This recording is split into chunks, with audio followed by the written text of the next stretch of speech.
2003, Aaron Ralston was hiking. A boulder fell on his right hand. He waited 4 days.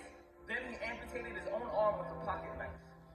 On New Year's Eve, a woman who was bungee jumping in Zimbabwe, the cord broke. She then fell into a river and had to swim back to land in crocodile-infested waters with a broken collarbone. Claire Champlin was smashed in the face by a 5-pound watermelon being propelled by a slingshot. Matthew Brovis was hit by a javelin. David Striegel was punched in the mouth by a kangaroo.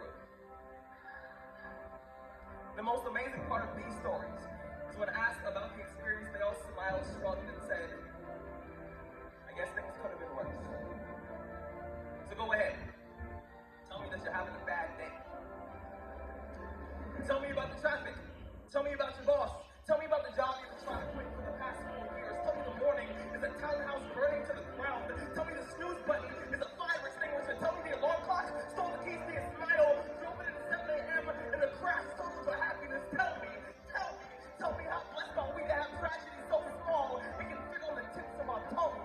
You see when Evan lost his legs, he was speechless. When my cousin was assaulted, she didn't speak for 48 hours. When my uncle was murdered, we had to send out a search party to find my father's voice.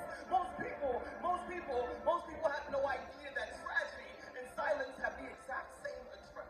When your day is a museum of disappointments hanging from events that were outside of your control.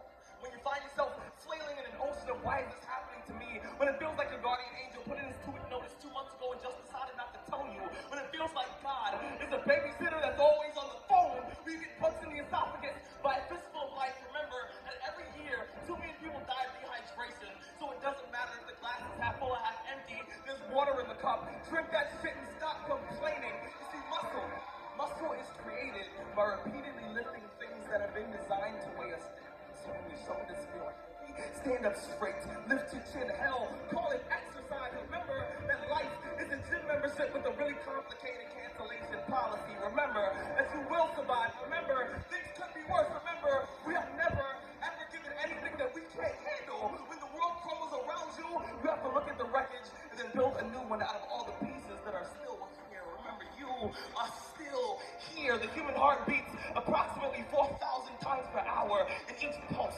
each throb, each palpitation is a trophy engraved with the words, you are still alive.